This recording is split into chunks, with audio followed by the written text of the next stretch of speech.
ரெண்டு நாளா ஒரு வீடியோ வைரலா போயிட்டு இருக்கல பாத்துருப்பீங்க. முற்போக்கு அமைப்புகள், பெரியாரி அமைப்பு, அம்பேத்கர் அமைப்பு, மார்க்சிய அமைப்பு எல்லாம் போய் ஈசாக்கு முன்னாடி மோதலில் ஈடுபட்டதா வன்முறையை இவங்க அங்க போய் கட்டமைத்தாங்கிற மாதிரி எல்லாம் செய்தி வந்திருக்கு. அது என்ன நடந்ததுன்னு நம்ம விளக்கமா பார்ப்போம். சாமியார் மையத்தில் இருக்கக்கூடியவங்களா இப்படி பேசுவாங்களா அப்படிங்கிற அளவுக்கு நீங்க வீடியோ பார்த்தாவே தெரியும். கெட்ட வார்த்தைகள்ல அந்த அவதூறு பேசுறதும், அங்க இருக்கிற பெண்கள்லாம் வர சொல்லி ஒரு 2 பெண்களும் அங்க இருந்தாங்க. அசிங்க மாத்த வார்த்தைகள்ல அவங்க பேசினாங்க. ஏன் தகன மேடைக்கு அங்க வந்து அனுமதி தரக்கூடாதுன்னு சொல்றது பாத்தீங்கன்னா, எக்கச்சக்கமான மரண மர்மங்கள். ஏற்கனவே கொள்ளுரமலான ஒருத்தர் அங்க இருக்கக்கூடிய யோகா மையத்துல தங்கி யோகா பயிற்சி இருந்தவர் மர்மமான முறையில இறந்திருந்தாரு. ஈசாவில் இருக்கக்கூடியவங்க கூட தகவல் தெரிவிக்காம அங்க இருக்கக்கூடிய கிராம நிர்வாக அதிகாரி தான் என்ன பண்றாங்கன்னா ஒரு புகாரை கொடுக்குறாங்க, இந்த மாதிரி ஒரு தற்கொலை நடந்திருக்கிறது அப்படின்னு சொல்லிட்டு. கொள்ளுரமணா மட்டுமான்னு பார்த்தா இல்ல, ராஜேந்திரன் என்கிற சமூக ஆர்வலர் அந்த ஈசல் நடக்கக்கூடிய பிரச்சனைகள் வந்து வெளியே கொண்டு வர அவர் வந்து மர்மமான முறையில அது பக்கத்திலேயே ஒரு தோட்டத்துக்கு அருகே இறந்து கிடந்தாரு. அதே போல இப்ப பாத்தீங்கன்னா ஈசால ஜக்கிக்கு அடுத்தபடியா இருந்த கணேசன் என்கிற ஒரு சாமியார் கிட்டத்தட்ட 15 ஆண்டுகளுக்கு மேல கூடவே இருந்தவர். கடந்த 1.5 வருஷம் அவர் காணோம். அவங்க குடும்பத்தார் போன முறை பிரஸ் மீட்ல வச்சு எல்லாம் போய் தேடி புகார் எல்லாம் கொடுத்துருக்காங்க. இதுவரை அவரை பற்றியான தகவல் எதுவுமே இல்லை. திருடங்கையிலேயே பெட்டி சாவி அப்படிங்கிற ஒரு பழமொழிக்கு ஏத்த கொலகாரனுக்கு இன்னும் எளிமையாக்கக்கூடிய விஷயமா ஒரு தகன மேடையும் கொடுத்துட்டா அவன் யார வேணா கொலை செஞ்சு யார வேணா அங்க எரிச்சிடலாங்கிற ஒரு நிலையில தான் இந்த ஆபத்தை உணர்தான் இந்த மாதிரி இயக்கங்கள்லாம் போய் தகன மேடையை அனுமதிக்க கூடாது அப்படின்னு சொல்லியிருந்தோம். எதையுமே கேட்க முடியாத சூழல். ஏன்னா இவ்வளவு ரவுடிகளை வச்சிருக்க ஒரு மையங்கிறது வந்து இப்பதான் நமக்கே தெரியுது. கிட்டத்தட்ட 50க்கும் மேற்பட்ட ரவுடிகளே அங்க பாதுகாப்பு பண்ணி வச்சிருப்பாங்களோ அப்படிங்கிற ஒரு அச்சம் இருக்குது.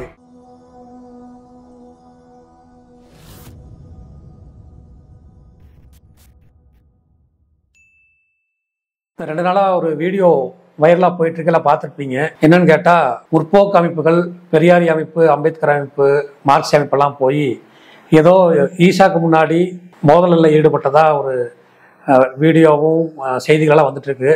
குறிப்பா தினமலர் போன்ற செய்தி நாளிதழில் ஏதோ வன்முறையை வந்து இவங்க வந்து அங்கே போய் கட்டமைத்தாங்கிற மாதிரி எல்லாம் செய்தி வந்திருக்கு.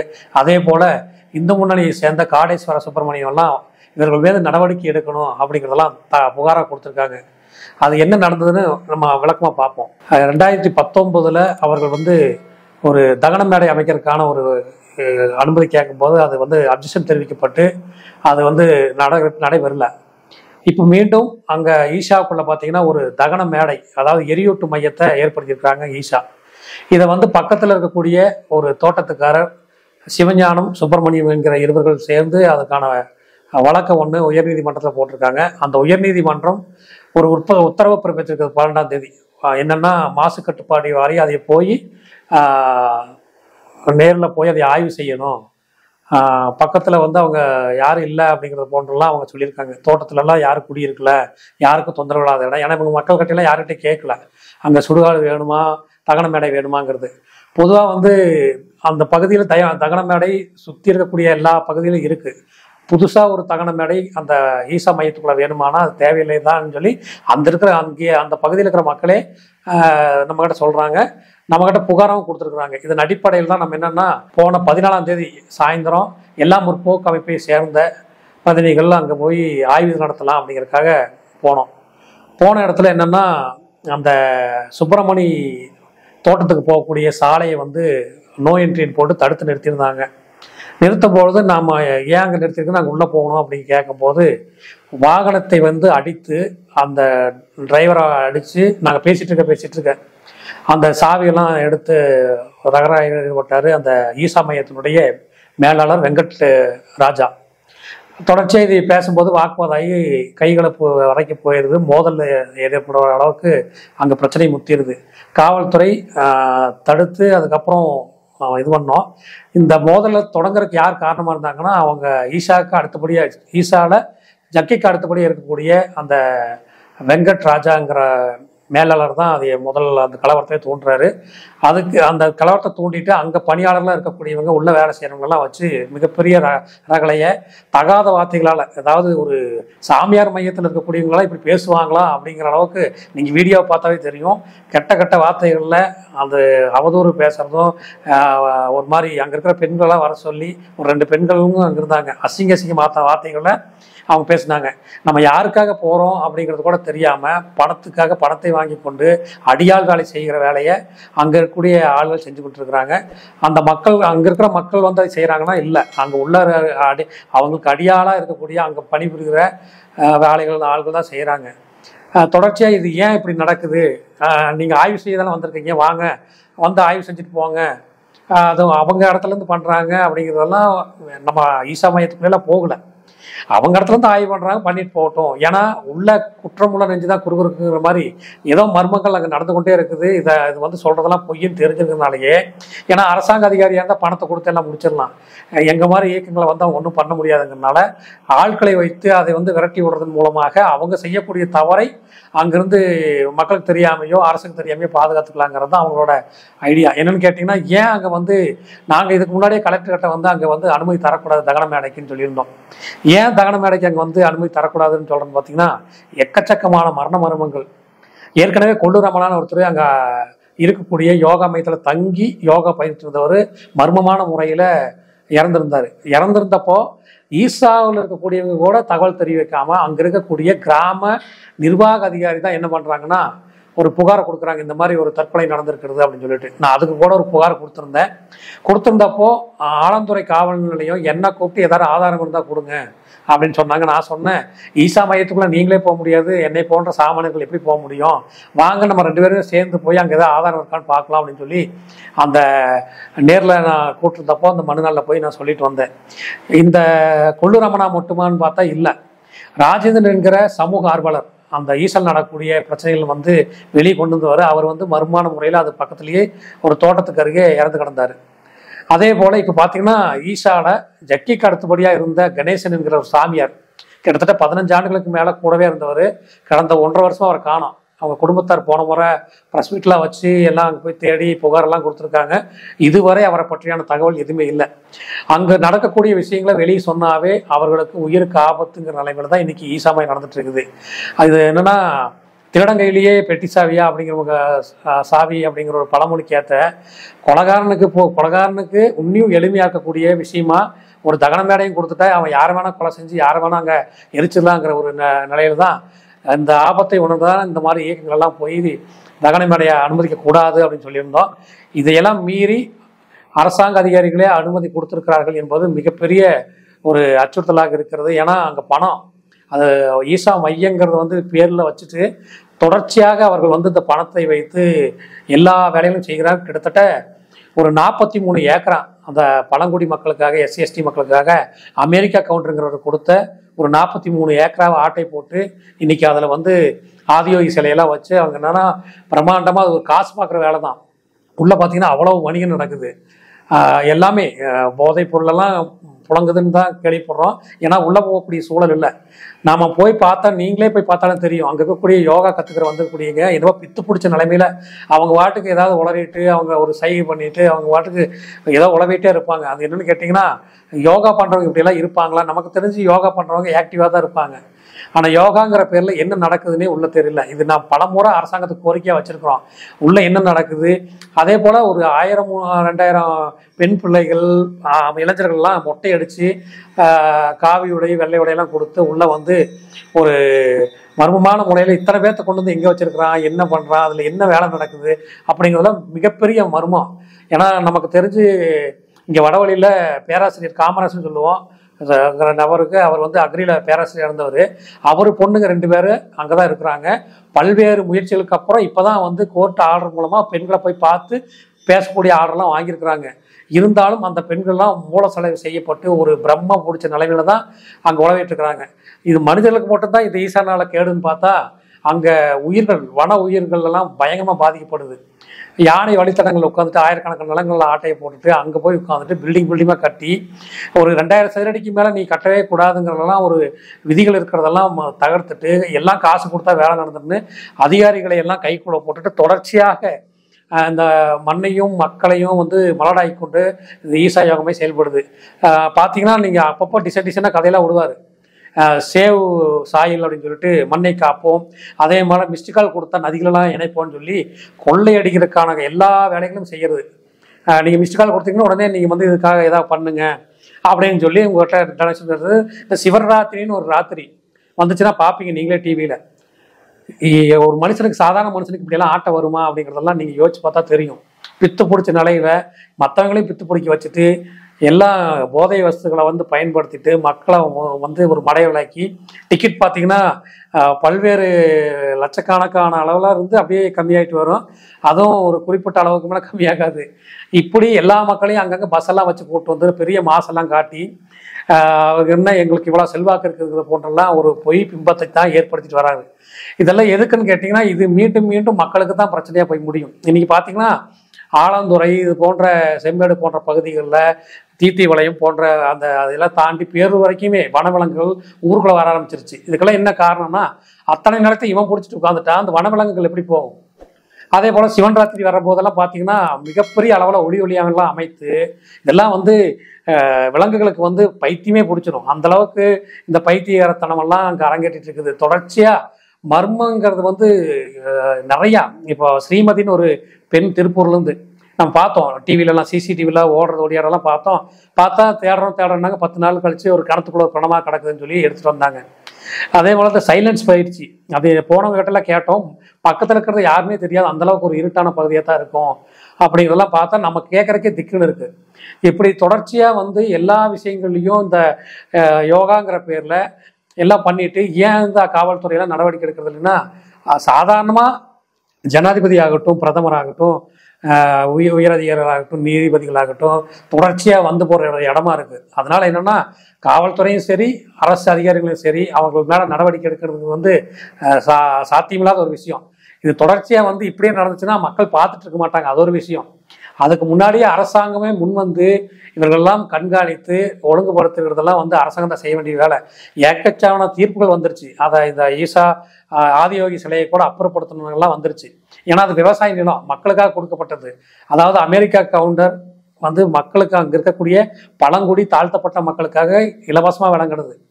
அங்கே இருக்கக்கூடிய சுப்பிரமணிய கிட்ட ஒரு சின்ன இடத்த வாங்கிட்டு அவங்களையும் வந்து இப்போ வந்து இவங்களாம் கடுமையாக பாதிக்கப்பட்டிருக்குது அப்படின்னு சொல்லி கேள்விப்படுறோம். இல்லைன்னா அத்தனை நிலங்களையும் இப்போ சுற்றி வர இருக்கக்கூடிய நிலங்கள் அது ஒரு வியாபார தலைமையாக மாறிடுச்சு. நீங்கள் பேரூரை தாண்டிட்டீங்கன்னா எல்லா பக்கம் தோட்டமெல்லாம் இன்றைக்கி ஓயோங்கிற இதெல்லாம் லாட்ஜுகளாக மாறிட்டு இருக்குது. ஏன்னா வெளிநாட்டிலேருந்து வரக்கூடியவங்க அங்கெல்லாம் தங்கி ஒரு சுற்றுலாத்தலமாக மாறிட்டு இருக்குது. இது என்னென்னா சுற்றுலாத்தலமாக நீ என்னென்னா ஒரு இடத்துல வாங்கி பண்ணுறது சரி, ஆனால் வந்து மேற்கு தொடர்ச்சி மலையவே மலராக்கிட்டு சரியா எனக்கு ஞாபகம் இருக்குன்னா 2012 இங்கே வந்து கடுமையான தமிழகம் முழுவதும் கடுமையான ஒரு மின்சார பற்றாக்குறை. அந்த நேரத்தில் ஜிஹெச் போன்ற அரசு மருத்துவமனையில் கூட மின்சாரம் இல்லை, அங்கே ஆப்ரேஷன் பண்ணுற கூட மின்சாரம் இல்லைங்கிற ஒரு சூழலில் இலவச மின்சாரம் எங்கேருந்து போகுதுன்னா சிறுவாணிக்கு போகிற 24 மணி நேரம் மின்சாரம் இலவசமாக ஜக்கி வாசுதேவோட ஈசா மையத்துக்கு போயிட்டு இருக்குது. அதே போல் சிறுவாணி நீர் தங்கு தடை இல்லாமல் போயிட்டு இருக்குது. இதெல்லாம் யாரோட காசு, யாருக்கு போக வேண்டியது? கோடிக்கணக்கில் பணத்தை வச்சுட்டு அங்கே அந்த ஈசா யோக மையம் போய் பார்த்தீங்கன்னா தெரியும், அவ்வளோ பிரம்மாண்டமாக அத்தனையும் காசாக்கிட்டு இந்த மக்களை வந்து முட்டாளாக்குற ஒரே விஷயம். ஈசா பற்றி ஜக்கி பற்றி பேசணும்னு சொல்லுவாங்க, அவர் பொண்டாட்டியை வந்து கொண்டுட்டு தான் இங்கே வந்தார், ஏற்கனவே இவர் வந்து முருகன் தேட்டரில் இருந்து கஞ்சா வித்துட்டு இருந்தார் அப்படிங்கிறதுலாம் பழைய அளவுக்கு தெரியும். இவெல்லாம் இன்றைக்கி சாமியாராங்கிற அளவுக்கெல்லாம் வந்து நிறையா உண்மைகள்லாம் நிறைய பேருக்கு தெரியும். இங்கே கோயம்புத்தூரில் வசிக்கிறவங்களுக்கு அப்பேற்பட்ட ஒரு சாமியாருக்கு இந்த மத்திய அரசு அதோட நிறுவனங்கள் எல்லாம் வந்து துணை போயிட்டு அவரை வந்து ஒரு கார்ப்பரேட் சாமியார் அளவுக்கு அவரை வளர்த்தி விட்டு இன்றைக்கி வந்து அங்கே நடக்கிறதே வந்து பேரங்கள், பெரிய பெரிய பேரங்கள்லாம் அங்கே தான் நடக்குது. இங்கே இருக்கக்கூடிய பெரிய அமைச்சர்கள் எல்லாம், முன்னாள் அமைச்சர்கள்லாம் அவருக்கு வந்து பலமாக இருக்கக்கூடிய ஒரு நிலைமையும் இருக்குது. அதனால தான் எந்த அளவுலையும் அவரை போய் நம்ம இங்கே தொற்ற முடியல. குறைஞ்சபட்சம் பார்த்தீங்கன்னா அங்கே இருக்கக்கூடிய பெண்களை மொட்டையடிச்சு வச்சிருக்கிறது மட்டும் இல்லாமல் அவங்கவுங்க பெற்றோர் வைத்த பேர்களெல்லாம் இவர்கள் மாற்றிருக்கிறாங்க. இன்றைக்கி இந்த மாதிரி ஒரு நபர் உள்ளே இருக்காங்கன்னு கேட்டால் இல்லை. ஏன்னா எல்லாத்து பேரையும் மாற்றி அவர்களுக்கென்று இவர்கள் ஏதோ எல்லாமே அவர்களோட மொழியில் சமஸ்கிருத மொழியிலலாம் பேரை மாற்றி எல்லாம் வச்சுருக்குறாங்க. இப்போது என்னென்னா நேற்று பிரச்சனை நடந்துட்டு இருந்து அந்த பிரச்சனைகள் ஓடிட்டு இருக்கவே அந்த 43 ஏக்கராவை இப்போ உழுது கொண்டு இருக்கிறதாக தகவல் வருது. அதே போல் இந்த வழக்கை வாபஸ் வாங்கணும் அப்படின்னு சொல்லி அந்த பிள்ளைகளை வைத்து பெற்றோர்களை மிரட்டக்கூடிய சூழல்லாம் இப்போது தொடர்ச்சியாக வந்துட்டு இருக்குது. அட்மின்கள் கூப்பிட்டு அவங்க பெற்றோர்கிட்ட பேசி அதுக்கு வழக்கை வந்து வாபஸ் வாங்க சொல்லுங்கள், மன்னிப்பு கேட்க சொல்லுங்கள், நாங்கள் ஈசா மேலே தவறாக நடவடிக்கை எடுத்துட்டோம், ஈசா மேலே தவறாக நாங்கள் சொல்லிட்டோம் அப்படிங்கிற மாதிரி மிரட்டல் தோணிகளை அவங்க பெண்களெல்லாம் வச்சு பேசக்கூடிய ஒரு சூழல் வந்திருக்குது. தொடர்ச்சியாக வந்து இங்கே இருக்கக்கூடிய பெரியார் அம்பேத்கர் அமைப்புகள் எப்பவுமே மக்களுக்கான அமைப்பு, மக்களுக்கு எந்த பிரச்சனையும் வந்தாலும் அவங்க பேக் பைண்டிங் உண்மை அறிவு குழு வந்து எல்லா இதுக்குமே போகக்கூடிய ஒரு சூழல் இங்கே கோயம்புத்தூர்ல இருந்து தான் இருக்குது. எந்த பிரச்சனை நடந்தாலும் அதை போய் உண்மை நிலையை ஆராய்ந்து அரசுக்கு அதை அறிக்கையாக தர்றது வந்து வழக்கமாக நடக்கக்கூடியது. அங்கே இருக்கிற காவல்துறை இடத்துல நாங்கள் சொல்லி இந்த மாதிரி வருகிறோன்னு தான் சொல்லிட்டு தான் போனோம்.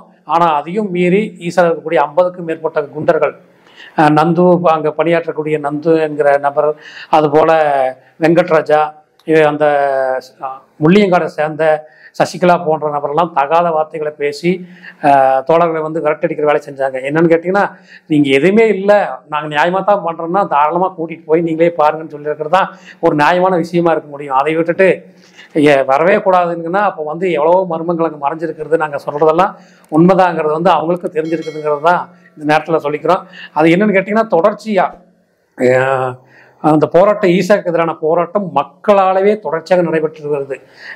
பார்த்திங்கன்னா, இதுக்கு முன்னாடி இந்த 43 ஏக்கராக்காக அங்கே இருக்கக்கூடிய அத்தனை மலங்கா கிராம மக்கள் கிட்டத்தட்ட 400க்கும் மேற்பட்டவர்கள் வந்து இங்கே டாடா பஸ் நிலையத்துக்கு முன்னாடி மிகப்பெரிய ஆர்ப்பாட்டத்தை நடத்தினாங்க. எங்கள் நிலம் எங்களுக்கு வேணும்னு சொல்லிட்டு. ஏன்னா ஒரு சிலையை வச்சுட்டு அங்கே இருக்கிற விவசாய பூமியை 43 ஏக்கராவை மக்களோட நிலத்தை ஆட்டாய் போட்டு நீ வந்து என்னதான் பண்ணாலும் அது மக்களுக்காக பணியாக இருந்துட முடியாது. என்னன்னா இதெல்லாம் மூடி மறைக்கத்தான் அவர் என்ன பண்ணுறாருன்னா, வாகனங்களில் வந்து உங்களுக்கு மருத்துவம் தரோம், அதே போல் அங்கங்கே கேம்ப் நடத்துகிறோம் அப்படிங்கிறதெல்லாம் நாடகம். கொரோனா டைமில் வந்து கபசுர குடிநீர்லாம் வழங்குறோன்னு சொல்லிட்டு அங்கே இருக்கிற மக்களை வந்து இன்னொன்று, அங்கே இருக்கிற மக்கள் வேறு வழி இல்லாமல் அவங்க பணியிடங்களுக்கு வேலைக்கு போகிறாங்க. கிட்டத்தட்ட ஒரு 8 ரூபாலேருந்து 10 ரூபா வரைக்கும் சம்பளம் தர்றது, அவங்கள வாகனத்தில் அழைச்சிட்டு போய் கொண்டு வந்து விடுறது. அங்கே வந்து ஈசா பள்ளி இருக்குது, மெட்ரிகுலேஷன். அங்கே வந்து அந்த இவங்களுக்கெல்லாம் கல்வி தராங்கிற பேரில் காசுக்கு தான் கல்வி இருந்தாலும் அந்த மக்கள் வந்து அவனை சார்ந்து இருக்கிறதுனால என்னென்னா யாரும் எதிர்த்து கேட்க முடியாத சூழல் இருக்குது. எதிர்த்து கேட்டாலும் நம்ம அங்கே வாழ முடியாதுங்கிற சூழலை இப்போ உருவாக்கி வச்சுருக்காங்க. ஏன்னா பெரிய பெரிய விட்டாமராசிகள் அங்கே இருந்தாலும் எதையுமே கேட்க முடியாத சூழல். ஏன்னா இவ்வளவு ரவுடிகளை வச்சிருக்கிற ஒரு மையங்கிறது வந்து இப்போதான் நமக்கே தெரியுது. கிட்டத்தட்ட 50க்கும் மேற்பட்ட ரவுடிகளே அங்கே பாதுகாப்பு பண்ணி இருப்பாங்களோ அப்படிங்கிற ஒரு அச்சம் இருக்குது. ஏன்னா நமக்கே அந்த நிலைமைக்கு போகுது, அங்கே இருக்கிற சாதாரண மக்கள் எப்படி எதிர்த்து கேட்பாங்கன்னு நம்ம எதிர்பார்க்க முடியுங்க. அதுபோல் இந்த ஈசாவை வந்து அதில் இருக்கிற மர்மங்களை கொண்டு வர கண்டிப்பாக இந்த இயக்கங்களாக ஒருபோதும் பின்வாங்க போவதில்லை. தொடர்ச்சியாக அந்த ஈசாவை அங்கே நடக்கக்கூடிய அங்கே இருக்கிற பெண்களை திருப்பி அனுப்பணும். அந்த அரசாங்கம் தான் இதுக்கான முன்முயற்சிகள் எடுக்கணும். எதுக்கு இத்தனை பேர்த்த உள்ள வச்சிருக்கிற, அதே போல் சுடுகாடு எதற்கு, இதெல்லாம் வந்து மிகப்பெரிய கேள்வியாக இருக்குது. அங்கே இருக்கிற மக்கள் நிறைய பேர் இந்த பிரச்சனைக்கு அப்புறம் என்னை கூப்பிட்டு பேசினாங்க. நீங்கள் செஞ்ச காரியம் நல்ல காரியம், அதை வந்து இதோட விட்டுறாதீங்க, அவன் அந்த மிரட்டுற வேலையெல்லாம் பண்ணுவான்.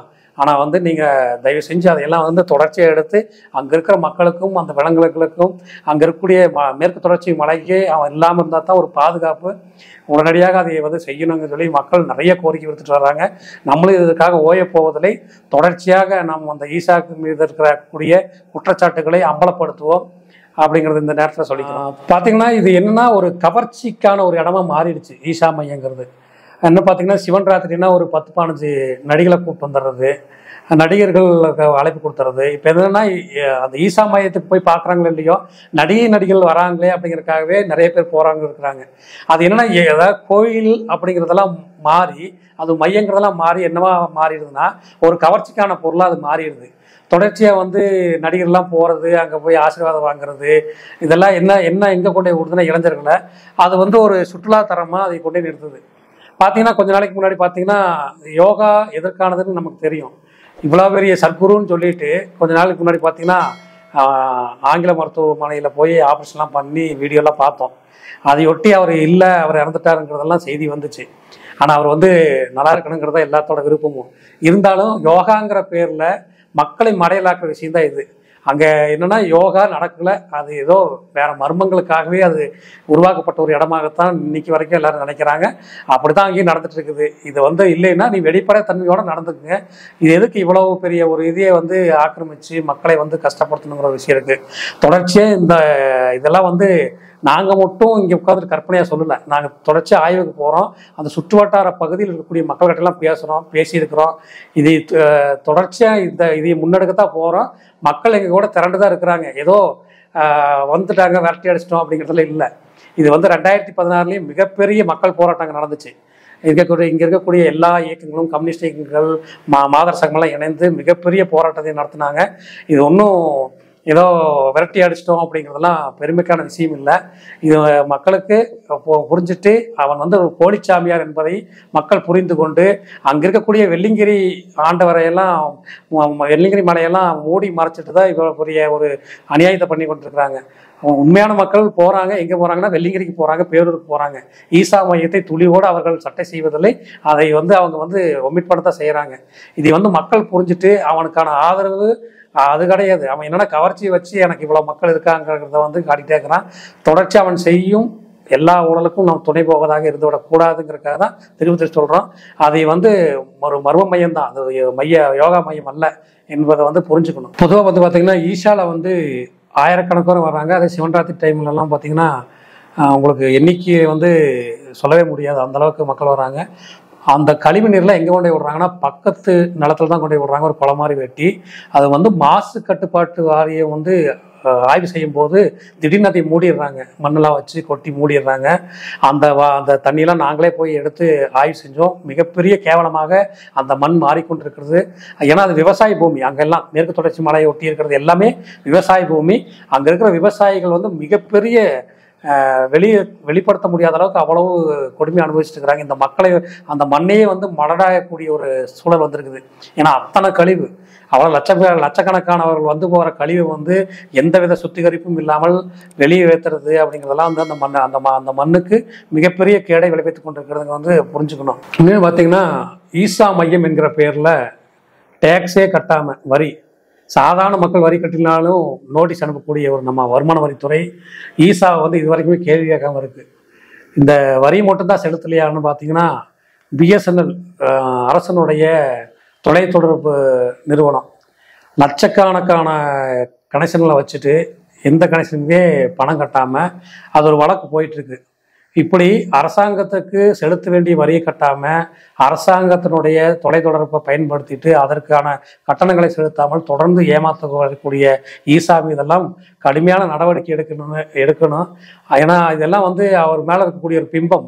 எல்லா பிரதமர் வந்துட்டு போகிறாரு, நீதிபதிகள் வராங்க, பெரிய பெரிய ஆள்கள்லாம் வந்துட்டு போகிறாங்க அப்படிங்கிறதெல்லாம் ஒரு கார்ப்பரேட் சாமியை கண்டு அஞ்ச வேண்டிய அவசியம் இல்லை. இன்றைக்கி பார்த்தீங்கன்னா எத்தனையோ பேர்த்து மேலே நடவடிக்கை, ஈடியெல்லாம் சொல்லாமக்கெல்லாம் ஈடி போகுது, என்னென்னமோ போகுது. பார்த்திங்கன்னா என்ஐஏ சோதனைகள்லாம் திடீர்னு நடத்துது. ஆனால் அத்தனை மர்மங்களும் நிறைந்த இதுவரைக்கும் ஈஷாவுக்கு ஒரு சாதாரணமாக போய் ஒரு ஆய்வு நடத்தக்கூடிய சூழலோடு இல்லை. ஏன்னா அவன் நடத்தவும் விடமாட்டான். அந்தளவுக்கு அவன் அங்கே ஒரு மலை பலத்தை கொண்டு அங்கே அமர்ந்து கொண்டு இந்த மக்களை எல்லாம் ஏமாற்றிட்டு வராங்க. அதை உடனடியாக அந்த அரசு தலையிட வேண்டும் அப்படிங்கிறது வந்து இந்த மூலமாக கேட்டுக்கிறேன்.